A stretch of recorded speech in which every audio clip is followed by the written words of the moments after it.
자, 여러분 안녕하세요.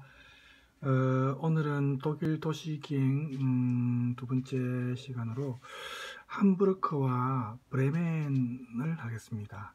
그래서 여러분 함부르크에 대해서는 이름은 들어봤죠? 예. 그래서 독일에서 두 번째로 큰 도시고 세계로 향하는 독일의 문이다, 뭐 이렇게도 말을 합니다. 그래서 해외 무역의 중심지고 교통의 중심지인데, 이 함부르크에 3,000개가 넘는 세계 각국의 회사들이 상주하고 있습니다. 수입과 수출을 하기 위해서. 그리고 또 영사관도 100여 개 가까이 있고, 그죠? 세계 제1의 영사관 도시라고도 불립니다. 우리 그 지도에서 여러분 저번 시간에 이제 슐레스비 홀스타인을 했죠. 그래서 그 밑에 보면은 이제 함부르크와 브레멘이 지금 나오죠. 네, 그래서 슐레스비 홀스타인 주 밑에 있는 도시입니다. 제가 함부르크에 있는 그 도시 사진을 야경인데 한번 보세요. 전통과 현대가 어우러진 도시죠. 독일 도시 대부분이 그렇지만 옛날 문화재가 잘 남아있죠. 그래서 주변 지역을 포함해서 약 330만 명 이상, 지금은 아마 조금 더 늘었을 거예요. 그죠? 산업 인구가. 그래서 메트로폴리스 심장 역할을 하는 도시인데, 그렇지만 함부르크에 가보면은 공원들, 뭐 독일 다른 도시도 마찬가지지만 넓은 공원들과 가로수길 이런 게 많습니다. 농경지도 있고 수목원도 있고 숲. 독일을 우리가 숲에서 나온 민족이라 하잖아요. 독일 사람들을. 그죠? 그만큼 숲을 사랑하고 자연을 사랑하니까 이런 습지와 숲풀지대 이런 게 많습니다. 함부르크에. 그래서 독일에서 가장 푸른 녹색 도시다, 이렇게도 이제 사람들이 알고 있습니다. 그래서 도시 전 면적의 약 30%가 경관 보호지역, 자연 보호지역입니다. 그래서 우리가 큰 도시를 해가지고 뭐 삭막하게 건물들만 있고 절대 그렇지 않습니다. 독일의 대부분의 도시가 그렇지만 특히 함부르크가 이렇게 규모가 큰 도시에도 불구하고 도시 면적의 약 30%가 자연 보호지역으로 되어 있어요. 그래서 공원도 막 엄청나게 많습니다. 한 130개 정도 되고 가로수도 뭐 엄청나게 많습니다. 그래서 가본 사람들은 알겠지만, 그래서 이 독일이 통일되면서 동유럽도 개방되고, 그래서 함부르크 강이 이렇게 수로망의 연결점으로서 이제 교차로의 어떤 전통을, 동서 지역을 잇는 교차로의 전통을 다시 회복했고, 그래서 이 함부르크가 경제는 아무래도 전통적인 산업은 여러분 항구와 관련된 산업이겠죠. 우리 부산이나 인천처럼. 그래서 이 함부르크 시 면적의 한 10분의 1에 해당되는 함부르크 항이 함부르크 면적의 10분의 1이 납니다. 그러면 엄청나게 크죠. 그래서 컨테이너 뭐 적재량 이런 걸 따지면은 함부르크는 유럽에서 네덜란드 로테르담 다음으로 규모가 큽니다. 그래서 정기적인 운항선이 수없이 많이 이제 드나드는 세계를 여는 그런 항구 도시다 해가지고 해마다 뭐 한 7,000회 정도 지구의 다른 지점으로 출발하고 또 들어오고, 그래서 전통 산업이 이렇게 항구와 관련된 것이고, 조선소나 뭐 정유소 수입된 원료를 가공하는 공장들도 많고, 그래서 지속적으로 구조조정, 구조를 변화시키는 그런 정책을 해가지고 요즘에는 최근에 봐서는 현대 경제 구조에서 주요한 그 축을 할 수 있는 서비스 산업이 이 함부르크에서도 많이 융성되고 있고, 또 금융이나 뭐 이런 쪽에서도 함부르크가 그 북독일 지역의 은행 중심지라고 볼 수 있습니다. 그리고 독일의 가장 큰 보험회사의 본사가 이 함부르크에 있습니다. 그래서 함부르크가 어쨌든 이렇게 영사관들도 많지만은 다양한 그 경제의 중심지 역할을 하면서 또 독일의 언론 산업의 중심지 역할도 합니다. 굉장히 많죠. 이 분야에서 언론 분야에서 약 3,000개 이상의 회사들이 여기에 모여 있고, 거기에 종사하는 사람들 숫자만 해도 한 5만 명 이상, 지금은 더 늘었겠죠.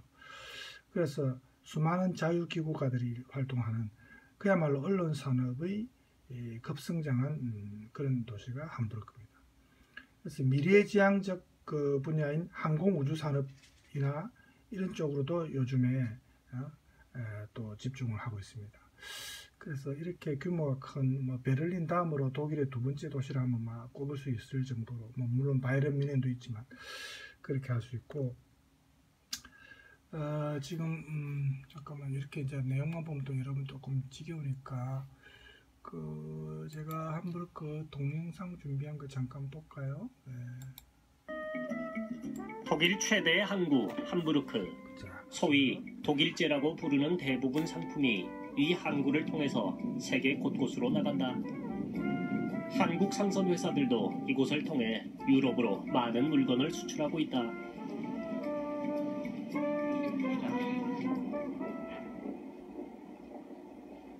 함부르크에서는 바다를 만날 수 없다.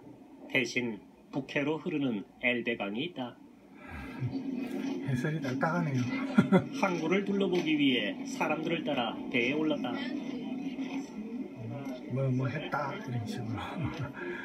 다른 지역에선 느낄 수 없는 색다른 경험, 그 매력에 취해보려는 사람들로 이미 배는 만석이다. 배를 타고 느릿하게 도시를 즐긴다. 선적을 기다리는 커다란 배가 함부르크항의 오늘을 그대로 보여준다.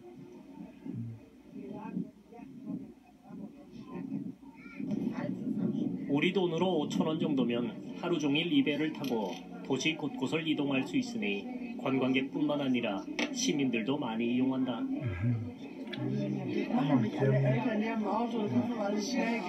손자인가? 손녀.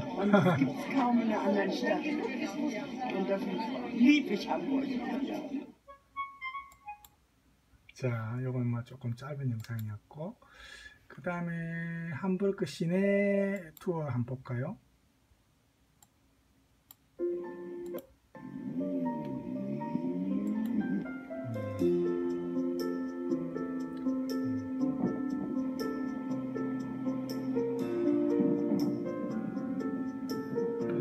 곳곳에 이렇게 가로수나 녹지가 조성되어 있습니다.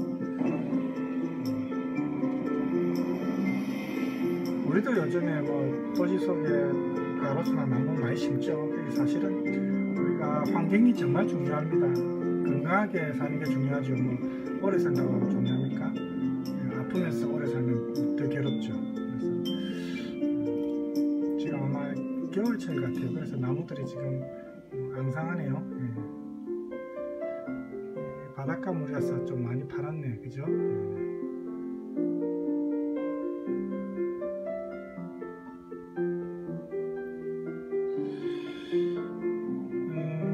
소리를 조금 낮추면서 또 제가 설명도 하고, 그래서 이 상업도시 함부르크는 뭐 사실 문화의 도시이기도 합니다. 독일 최초의 오페라 그 극장이 1678년에 이제 이 함부르크에서 세워졌고, 그 다음에 우리가 이제 독일 문학 배운 사람들은 알겠지만 프리드리 핸델 알죠? 핸델이 첫 오페라를 이 함부르크에서 공연했답니다.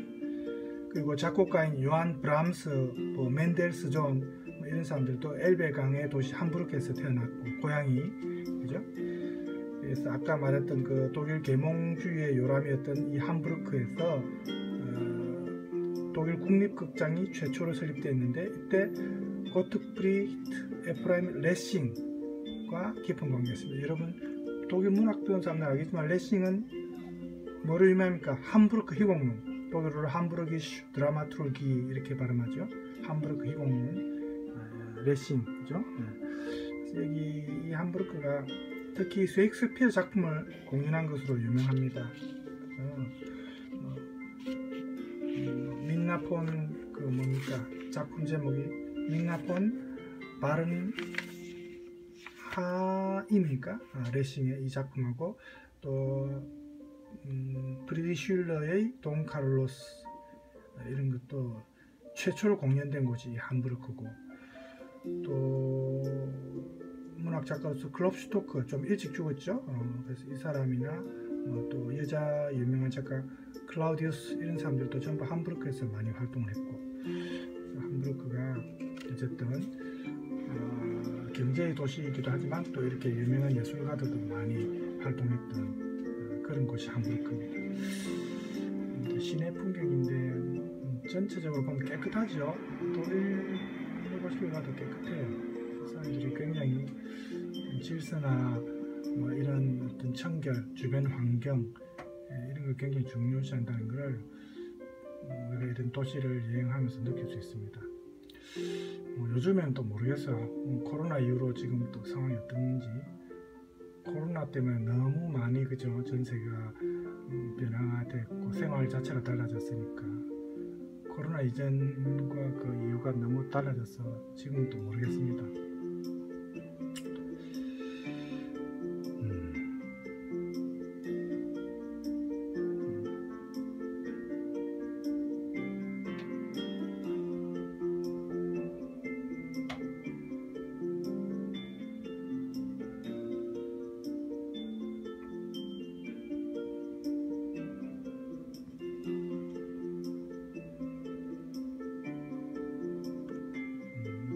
밤에 저녁이네. 완전 밤은 아니고.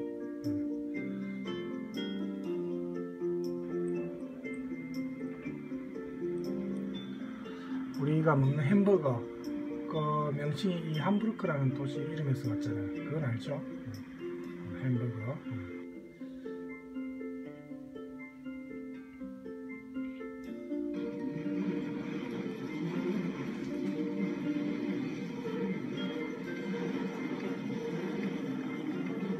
자, 이제 함부르크 시내 구경을 쭉 하는데 이 정도 일단 하고, 그 함부르크 잠깐만요.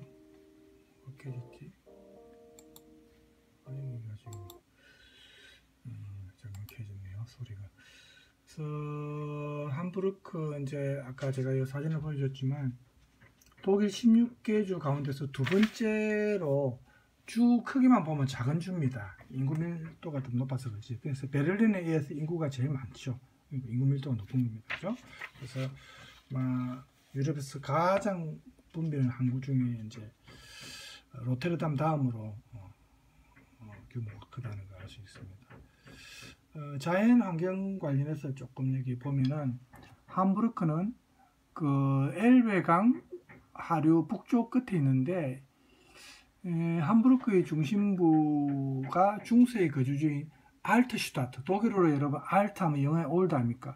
슈타트는 도시죠. 알트슈타트는 구도시, 우리말로 번역하면 그래 되죠.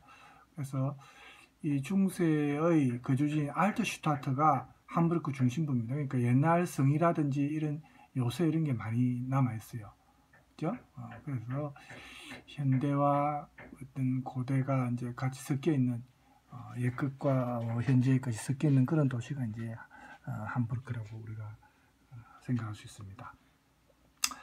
자, 우리가 여러 도시를 여행해야 되니까 함부르크만 가지고 너무 오래는 할 수 없는데, 동영상 여기 1박 2일 엘프 필하모닉 돼 있는데 이거 잠깐 볼까요?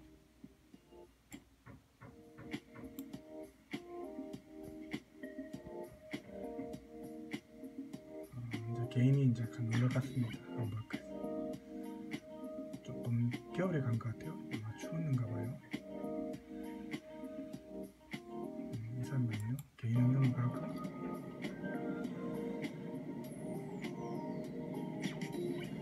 독일은 웬만하면 기차 전철로 다니면 굉장히 편리합니다. 여행하기에, 그죠? 함부르크 도움이네요.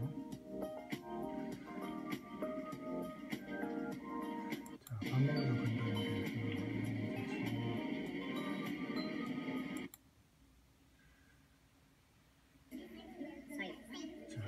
먹으러 갔어요. But I have some questions. Your patty, would you like it to cook medium, medium well, rare? How would you like it, bloody, or is it your burger or for him? For him, the family burger. 말을 빨리 돌렸어요. Medium here. Yeah. Beer, ciabatta, or sesame? Sesame. Steak fries.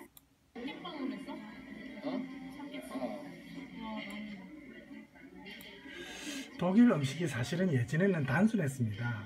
그렇게 종류가 안 많았어요. 그런데 오히려 이 외국인 노동자들을 받아들이면서 세계 각국의 그 외국인 노동자들이 자기 나라에서 만들어 먹었던 음식을 독일에 와서도 장사를 하기도 하고 직접 만들어 먹기도 하고 이렇게 해서 독일 음식이 더 풍요롭고 다양해졌어요.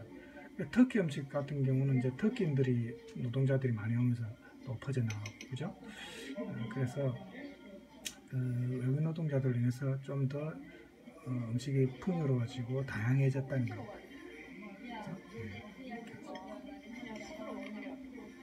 자, 배가 고프죠, 여러분. 맛있어 보이네요. 감자 요리가 주로 많아요. 독일의 감자가 어쨌든 원기 회복에 좋답니다. 감자를 많이 먹었어요. 여러분들도 어릴 때 감자를 많이 먹으면 성장에 도움이 된답니다.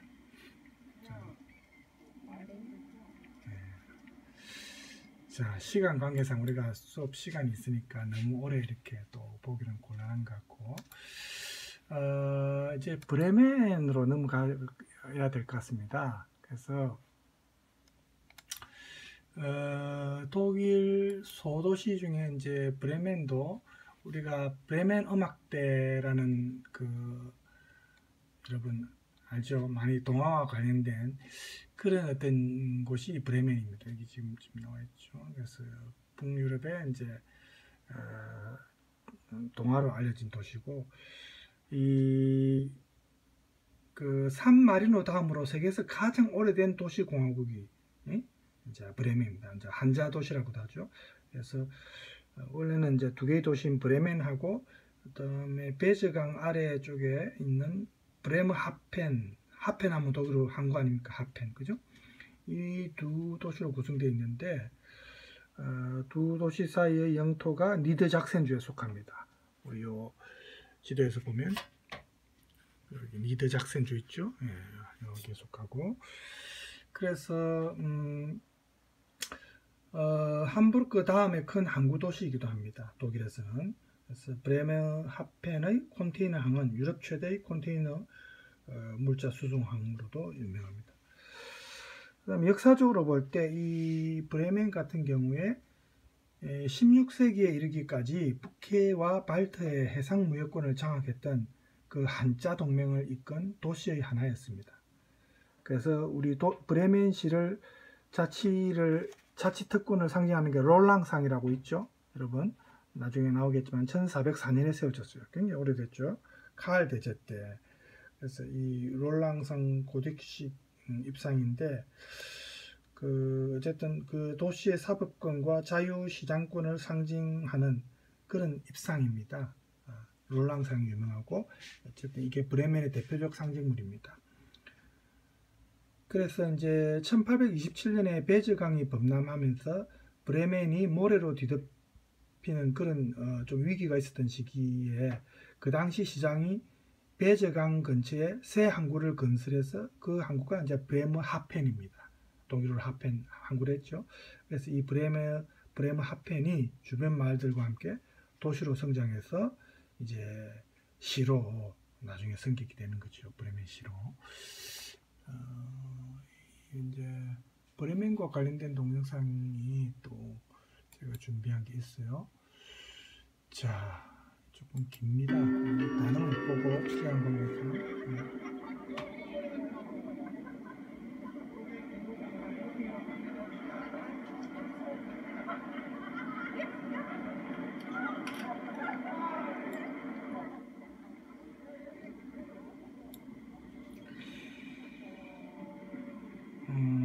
그래서 이제 이 항구라는 특성이 브레멘 경제생활이 토대인데 뭐 함부르크도 그랬지만 국제무역 연결이라는 이 운송산업, 조선산업이 이 브레멘 경제의 근간을 이룹니다.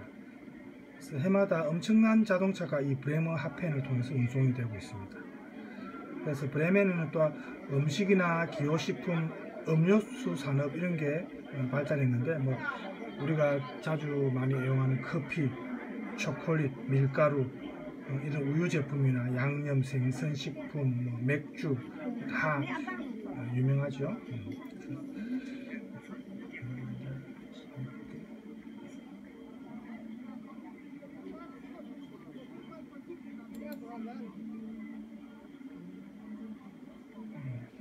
따로 해설은 없습니다. 그죠? 해설이 없으니까 우리가 아마 그냥 풍경으로 보면서 텍스트 내용 해도 상관없겠네요. 그죠? 그다음 이건 조금 너무 단순하고 잠깐만요. 브레멘 여행기가 있는데 이 사람이 하는 감독. 독일의 브레멘이라는 도시에 와 있습니다. 설명을 그래도 해주는 게 우리가 알고 있는 동화들이 대부분 독일에서 배경이 되었다는 거 알고 있으신가요? 그 여러분 뭐 그림 동화라든지 유명한 동화가 독일을 배경으로 해서 만들어진 게 많습니다. 그죠?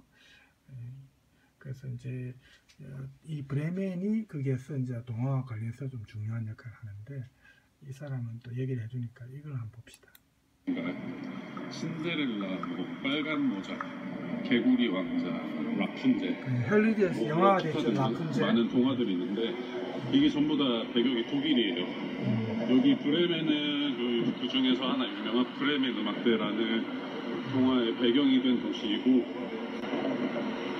도시에 오면 브레멘 음악대에 동상이라던가 이런 게 많아서 그런 거 구경하러 왔습니다. 오, 뭐야, 총을 팔아? 진짠가? 총을 세일해요. 25% 세일. 장난감 이런 것도 많이 팔죠.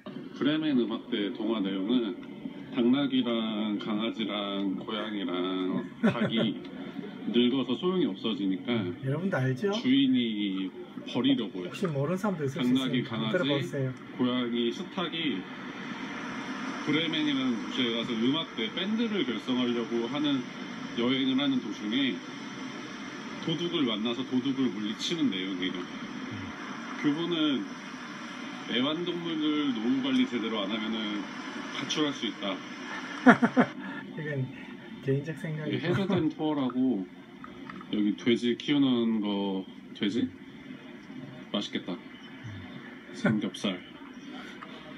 독일 여행이나 유럽에 오면은 여기 북독 쪽은 잘 안 오더라고요. 교통상으로 좀 그렇기도 하고.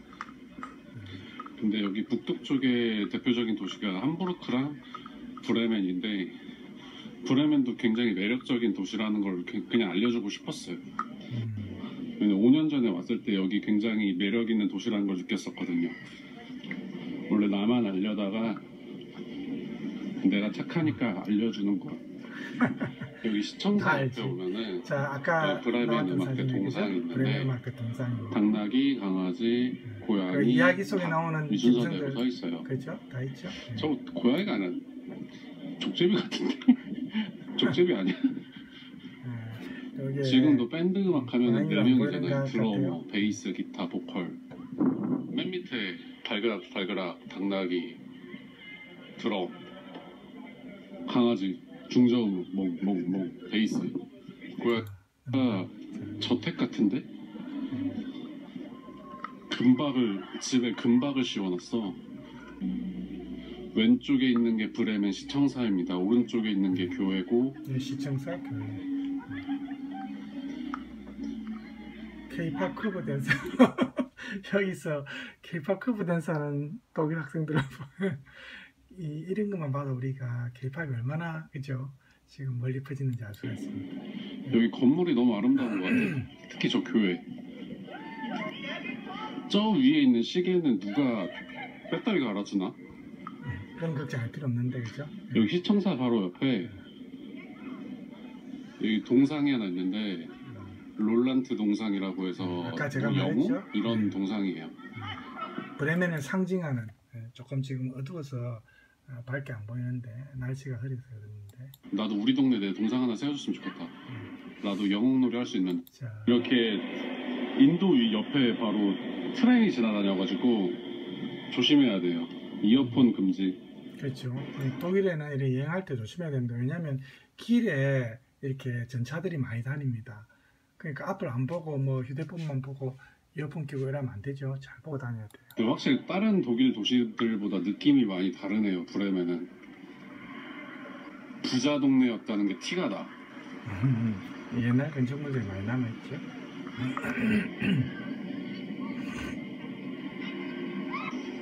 저기 당나귀 다리를 만지면은 부자가 된대요. 그래서 저기 당나귀 다리 쪽만 다리만 많이 색깔이 변했어. 너무 많이 저는 그런 만졌어요. 믿지 않습니다. 배고파. 배고프면 이제 뭐 먹으러 가는 것 같아요. 아, 이거 너무 이건 귀여운 거 아니야? 장난감 이런 게 많죠. 딱 내 스타일이네. 여긴 왜 이렇게 멋있어? 가르텐비어 같네. 브레멘은 특이한 게 다른 독일 도시들과 다르게 신호등 없는 곳이 많네요. 신기한데? 신호등 없어도 독일 사람들이 알아서 잘 지킵니다. 그죠? 와, 나 이거 집에 떼갈래. 떼갈 수 있나? 진짜금인가? 여기가 북독일 음식 전문점이래요. 한번 들어가 볼까요? 여러분이 스스로 들어가서 먹는다 생각하고 한번 봅시다. 메뉴판 Das ist, 슈니체? ja, 슈니첼 알죠? 슈니첼. And one Bex. One Bex large size. groß. 야. Okay. 이제 독일에는 독일 사람들이 영어를 잘하기 때문에 독일어가 안 될 때는 또 영어로 의사소통하면 되죠. 물론 나이 드신 분들은 영어 못하는 분이 있지만 대부분 이제 독일에서 김나지움, 우리로 지금 인문교육고등학교인데 김나지움만 나오면 독일어를 대체로 잘해요. 영어와 독일어가 비슷하죠. 독일어가 영어의 할아버지 뻘입니다. 조상은 독일의 어떤 문법적인 그 뭐 성이나 남성, 여성 이런 거 다 없애고 좀 더 간단하게 만든 거지 영어죠. 그렇게 생각할 수도 있습니다. 네, 편의점에서 여기 브레멘 슈니첼이라고 있는데 수제비인가? 아, 감자네. 감자죠. 독일의 수제비가 있을 리 없죠. 그래서 이런 거 먹고 싶죠. 독일 음식이 양이 좀 그 많고 푸짐합니다. 제가 뭐 이제 추울 때 먹으면 맛있어요. 뭔가 점점 더 먹을수록 맛있어지는 느낌이에요.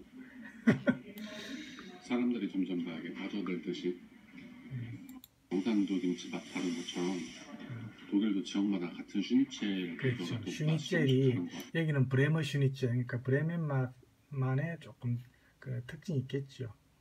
그 말입니다. 그럼 오늘은 여기까지. 예, 잘 봤습니다. 그 다음에 이제 아까 브레멘 이건 이제 막 화면만 이렇게 해놨습니다. 그죠? 브레멘. 그래서 자 조금만 더 브레멘을 조금만 더 하면은 이렇게 아까 말했다시피 음식이나 음료 이런 기호식품의 중심지이기도 하면서 첨단 기술 산업도 이 브레멘에서 의외로 경제에서 중요한 역할을 한답니다. 그래서 그 항공 우주 산업, 아까 함부르크도 그랬지만 브레멘도 마찬가지입니다. 이 항공 우주 산업이 발달해 있고 뭐 전자 산업이라든지 그래서 문화적으로 볼 때 또 이제 브레멘 대학교를 중심으로 해서 보면은 기술이나 자연과학 기초 분야가 굉장히 활발합니다. 우리가 이제 잘 아는 연구소들이 여기 많아요. 그 열대 해양 생태학 연구소, 그 다음에 해양 미생물학 중심의 막스 플랑크 연구소. 여러분 들어봤습니까? 막스 플랑크 연구소가 브레멘에 있습니다.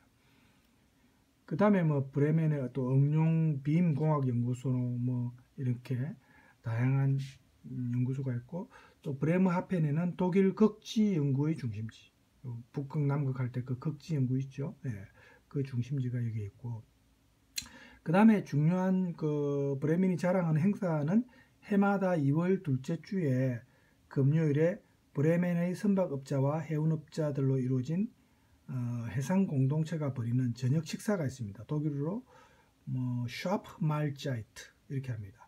그래서 시청 회의실에서 베풀어지는 이 식사에 독일의 유명한 인사들이 다 초대된답니다.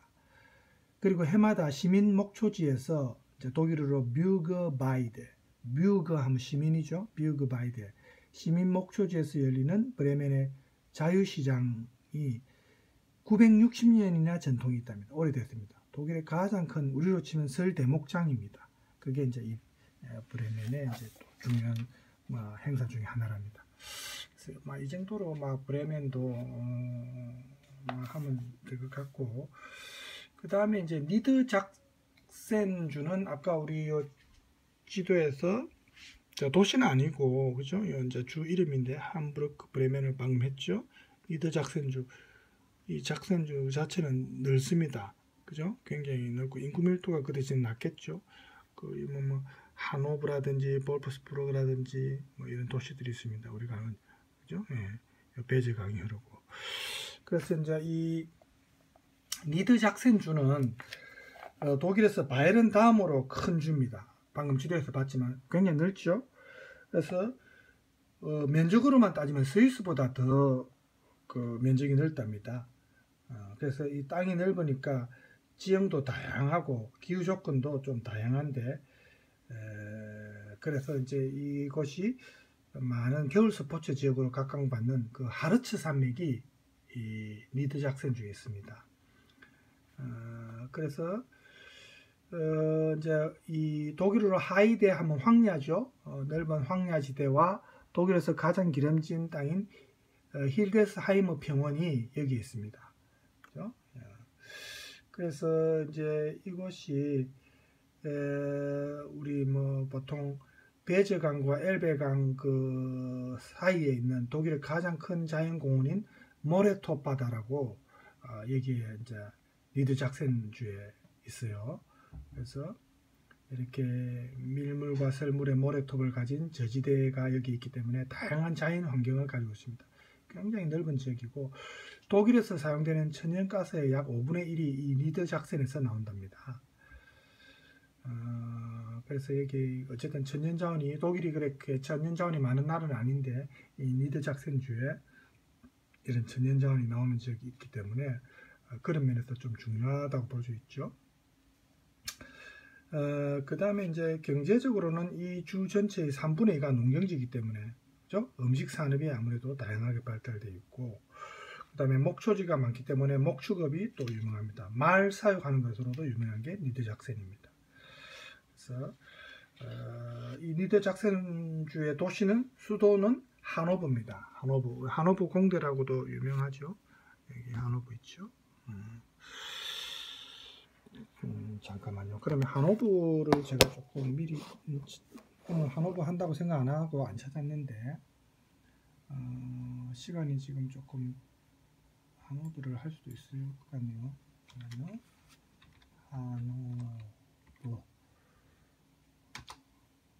그래서 독일 소도시이지만 하노브까지 오늘 보고 그러니까 어차피 온 거니까 그죠? 하노브 여행도 잠깐 합시다. 소리 좀 한번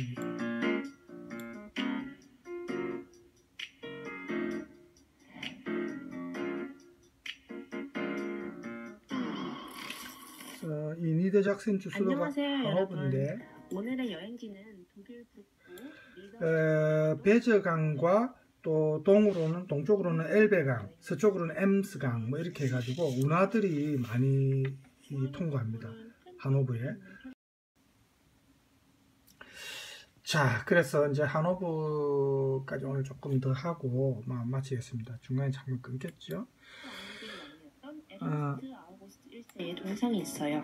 유럽 왕실 족보가 베베 꼬인 탓에 한때는 영국 왕이 하노버를 소유하지만 대리인을 남겨둔 형태로 통치를 했어요. 에르스트 아우구스트 1세는 하노버가 선제후국에서 왕국으로 승격된 후 처음으로 영국 왕을 겸하지 않은 순수 하노버만의 군주예요.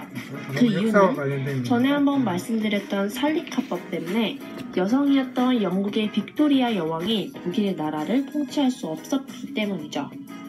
그리하여 하노버는 빅토리아의 삼촌인 에른스트 아우구스트에게로 넘어가게 됩니다. 중앙역 지하에는 프랩케까지 연결되는 지하 쇼핑과 니키 드 생팔 프로메나데가 있어요. 거리의 이름인 니키 드 생팔은 나나라는 조각상을 만든 프랑스의 예술가예요. 플러스 사이즈 여성이 떠오르는 나나 조각상은 처음에는 하노버와 관련이 없다면서 시민들의 반발을 사기도 했는데 지금은 하노버의 마스코트로 유명하답니다. 하노버 시내 바닥에는 이렇게 붉은 선이 곳곳에 그려져 있는데 이걸 따라가면 대부분의 관광지들을 둘러볼 수 있어요. 중앙역에서 조금만 직진하면 하노버 최대의 번화가인 프랩케가 나와요. 이곳의 명물은 다름 아닌 이 크랩케 시계탑이에요. 올해로 150살이 되었을 최초의 시계는 1943년 대규모 공습 때 파괴되었고 지금 세워진 시계는 1977년산이래요. 별자리 12궁도의 조각으로 각 면이 정교하게 장식되어 있어요. 그 쾰른 대성당의 시계도 굉장히 오래됐죠. 그 세계적으로 유명한 그 시계인데 여기 하노버에도 이렇게 오래된 시계가 있군요. 현재는 사실 시계의 기능보다는 만남의 광장으로 쓰이는 편이에요. 시계탑 옆에는 독일 햄버거 맛집 짐블록이 있어요. 제가 알기로는 지점이 함부르크랑 베를린이랑 여기밖에 없어요. 하노버에 오셨다면 기회 놓치지 않고 꼭 드셔보시길 바래요. 짐블록에서 또 고개를 옆으로 돌리면 바로 오페라 하우스가 있어요. 1800년대 중반에 신고전주의 양식으로 깔끔하게 지어진 건물이랍니다. 한 네이버 블로그 포스트에서 모차르트의 피가로의 결혼이 초연된 곳이라고 써놓았는데 그게 아니고 이 건물에서 최초로 사용된 작품은 피가로의 결혼이에요. 모차르트는 이 건물이 지어지기 한참 전에 이 세상 사람이 아니거든요. 건물 외벽에는 에른스트 아우구스트 1세가 1845년에 이 예술가 영감의 건물을 지었다라고 라틴어로 쓰여져 있어요.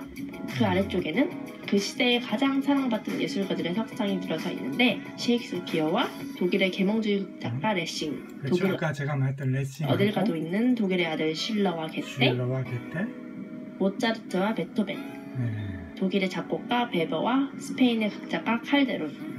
독일의 오페라 하우스는 일광욕을 하러 오는 부담 없이 방문할 수 있는 곳이에요.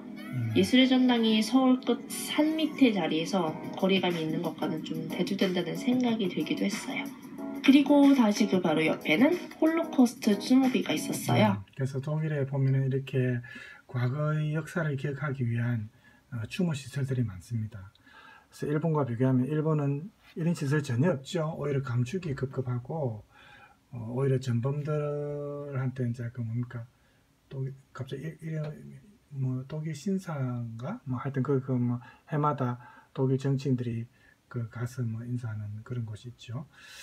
그거는 저 과거에 대해서 반성하는 게 아니죠. 그러니까 이거 완전히 다릅니다. 독일 같은 경우는 자기들의 치욕스러운 역사를 반성하기 위해서 이런 추모비가 많습니다.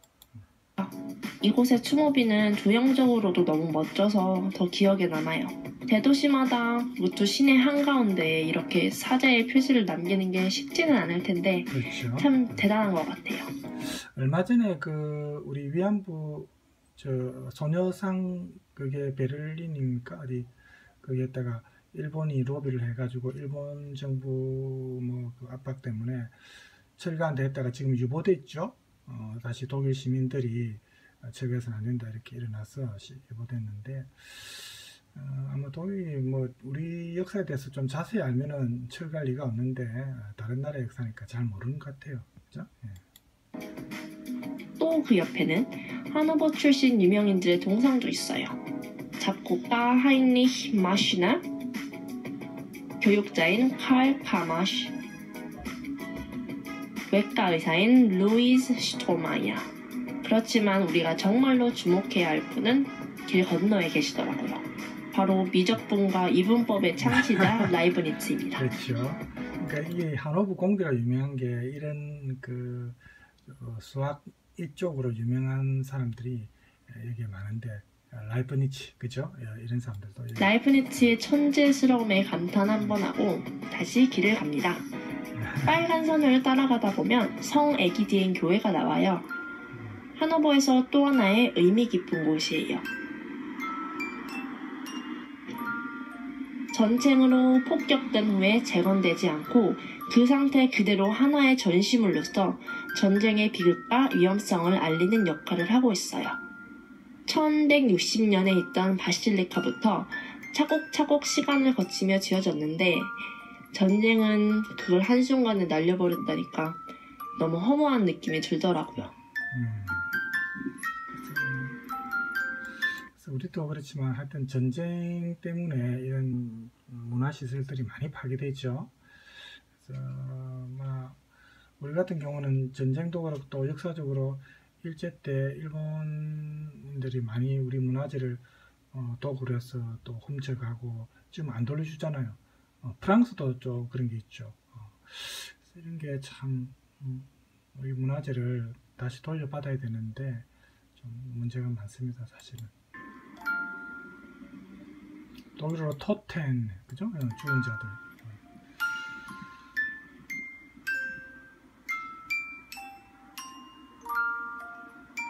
그래서 이런 추모비나 이런 시설들이 중요한 이유는 사람들이 잊을만 하면 다시 기억하게 하고, 그러니까 전쟁을 겪지 않은 세대가 이런 과거사를 기억하게 함으로써 다시는 이런 일이, 예를 들어서 홀로코스트 같은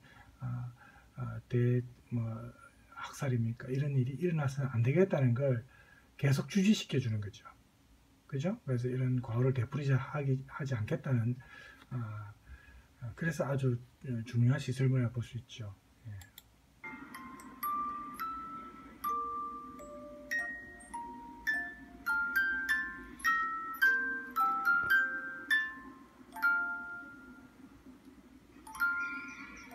삶에 진지하고 겸손하게 임하라는 뜻이래요. 화려하게 금으로 치장한 교회 말고 성애기대인 교회에 와서 무거운 마음을 느껴보는 것도 나쁘지 않을 것 같아요.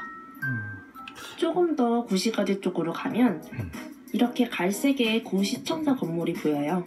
벽돌 고직 양식 건물인데 전형적인 북독일 건축 양식이에요. 제가 살았던 리벡에도 이런 건물이 많거든요. 리벡이나 뭐 저번에 우리가 리벡 도시 했잖아요, 먼저, 그죠? 그래서 북독일 지역이니까 건축 양식은 거의 비슷해요. 그리고 하노버의 맛집이 모인 마르크트할레.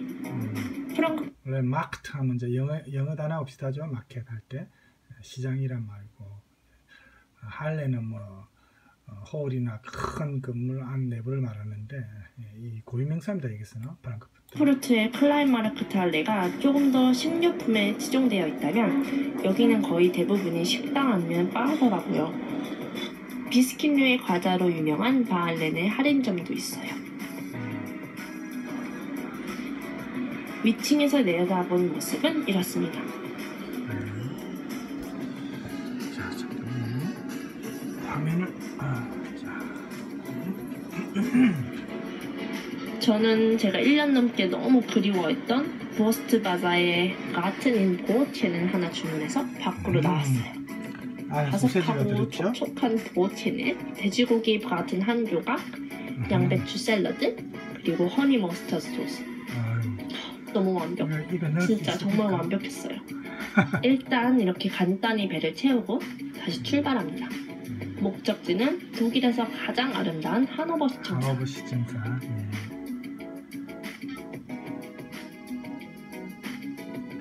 본인인가 보네요. 내부로 들어가기 전에 우선 마시제 호수공원 쪽에서 산책하면서 외관을 감상했어요. 1900년대 초에 시청사를 지으면서 여기에 인공호수를 만들고 시의 첫 공원을 여기에 만들었대요. 잔디밭에는 어김없이 시민들이 일광욕 중이었어요. 그러니까 어딜 가도 독일에는 저번에 얘기했다시피 1년에 3달 정도만 일조량 햇빛이 난 시기니까 햇빛이 있고 날씨가 좋을 때는 전부 이렇게 일광욕 절기를 많이 나옵니다. 대학교도 마찬가지입니다. 수업하다가도 야외 수업입니다. 뭐 햇빛 나고 좋은 날씨에는 전부 잔디밭에 이제 나가서 좀 햇빛을 쬐고.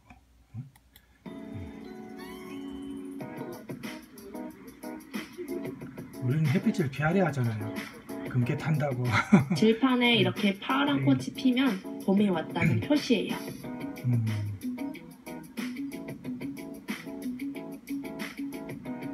독일에서 제일 아름다운 시청사인데 공사 때문에 완전히 보여드릴 수가 없어서 너무 아쉽지만 하필이면 공사 중이라서 지금 여기 외벽에 뭐 이렇게 둘러쳐놨네요. 공사 중인 것 같습니다. 그래서 하노버 시청사가 이쯤에서 안으로 들어가 볼게요.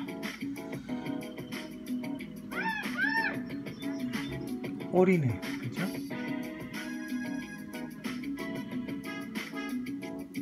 시청사 내부입니다. 한쪽 벽면에는 하노버와 자매 결연을 맺은 도시들의 문양이 걸려 있었어요.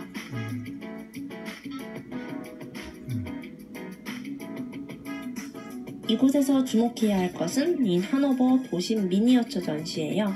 현재뿐 아니라 과거의 어느 시점의 하노버의 모습도 보여주고 있어요. 이건 17세기 말의 하노버. 이때는 현재의 구도심만이 하노버였어요. 그리고 2차 세계대전이 발발하기 직전, 현재랑 꽤 비슷한 크기로 성장한 하노버의 모습입니다. 반대쪽에서 바라보면 신시청사도 보이고요. 마지막으로 2차 대전이 끝난 직후의 하노버. 독일에서 폭격으로는 드레스덴이 잘 알려져 있지만 하노버도 도시의 90%가 파괴될 만큼 잔혹했던 곳이에요. 이런 거 보면 성 에기딩 맞아요. 전쟁의 참상을 비록 모형이지만 저렇게 딱 만들어놔서 사람들이 기억하도록, 그죠? 교회에 이어서 또 한 번 전쟁의 참담함을 느끼게 되더라고요. 전쟁은 너무너무 끔찍한 것 같아요. 다시는 이런 일이 없길 바라면서 시청사를 나섰어요. 다음으로 찾은 곳은 시청사 동쪽의 니더작센 주립박물관. 이 건물도 오페라하우스처럼 멋있더라고요. 여기서 팁 하나. 금요일 오후 2시부터 5시까지는 무료로 입장이 가능하니까 시간을 잘 계획해서 방문해 보셔도 좋을 것 같아요. 그렇죠. 전부 독일어로 되어 있어서. 그래서 이제 뭐 저번도 얘기했지만 독일 대학생들은 학생증만 있으면 할인을 받으니까 여러 이 문화시설들을 방문할 때 할인을 받습니다. 그래서 대학생 신분을 오래 유지하려는 사람들이 많죠. 추천하기가 조금 조심스럽네요. 그리고 다시 시청사를 지나 반대편 라인의 강변으로 갔어요. 그곳에는 규모가 꽤 되는 야외 전시물이 하나 있는데 역사적 의미가 굉장히 크답니다. 말을 탄 사람은 중앙역 앞에도 있는 하노버의 왕 에른스트 아우구스트이고 다른 7명은 괴팅엔 대학교의 교수들이에요. 왕이 자신의 입맛에 맞지 않는 헌법을 고치려고 하자 교수들이 그에 반발하게 되고 결국은 왕에 의해 파직되어서 하노버 영지에서 추방까지 당하는 그런 군주정과 민주주의가 부딪히는 순간에 역사적 사건이 담겨져 있답니다. 이곳에 시간 관계상 제가 이제 소리는 줄이고 니더작센주 조금만 더 하고 이제 마쳐야 되니까 요 글자가 보이죠? 여러분 풍경 보면서. 그래서 이 니더작센주에는 또 이 하노버 외에도 제2의 도시인 브라운슈바이크라는 도시도 있습니다. 이 하노버 수도와 마찬가지로 산업도시입니다. 그래서 여기에도 유명한 사람들이 많이 나왔죠. 그리고 또 피아노로도 유명하죠. 진멜 피아노, 그죠? 여기서 이제 시작되었고, 그 다음에 이 니더작센에는 5천만 대 이상의 자동차가 생산되는 볼프스부르크가 있습니다. 그래서 우리가 알고 있는 회사 폭스바겐의 이 고향이 바로 여기 니더작센에 있는 볼프스부르크입니다. 그래서 이 니더작센의 가장 큰 회사로서 여기서 운영되는 재단은 과학이나 장학 육성에 힘쓰는 비정부 재단입니다. 그 다음에 이제 제가 독일에 있었을 때 또 공부했던 곳인데 대학 도시인 괴팅엔이 여기 있습니다. 규모는 좀 작습니다. 시골처럼 그랬는데 정치 역사나 과학사에 있어서 중요한 역할을 해온 게 이 괴팅엔 대학입니다.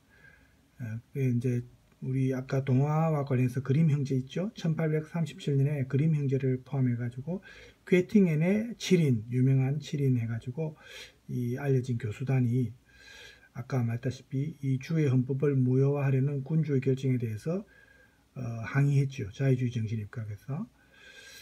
그 다음에 또 노벨상 수상자들이 여기서 많이 나왔습니다. 막스 본이나 오토 한, 우리 뭐 오토매틱 할 때 오토라는 거 독일 사람 이름에서 온 거죠. 뭐 이런 막스 폰, 뭐 라우에 이렇게 뭐 유명한 지식인 그룹이 이 괴팅엔 대학 출신들입니다. 그래서 괴팅엔 28인이 핵 재무장의 위험에 반대하는 경고를 하기도 하고, 그래서 이런 지성인들이 많이 나왔고 문화와 지성의 도시이기도 합니다. 그래서 이 독일 지성사에 있어서 이 니더작센주 출신의 학자들이 유명한 사람들이 많이 있었어요. 그렇죠?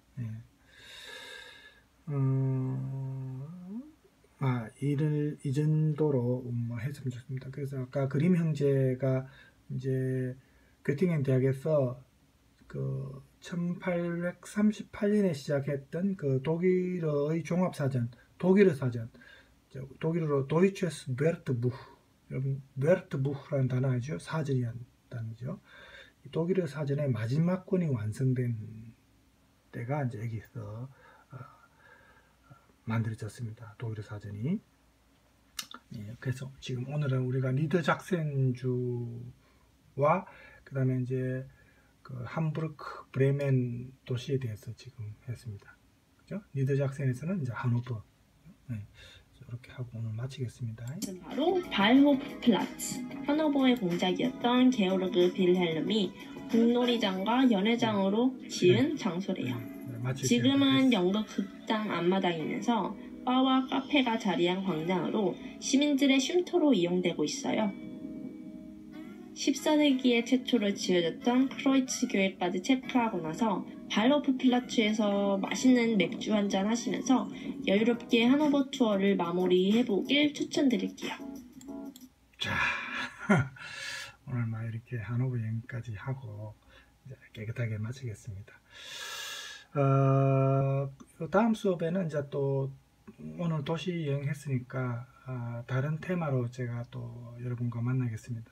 테마를 선정해서 수업 동영상 때 여러분과 만나서 또 같이 보도록 하겠습니다. 여러분 오늘 수고하셨고 다음 시간에 또 뵙도록 하겠습니다. 감사합니다.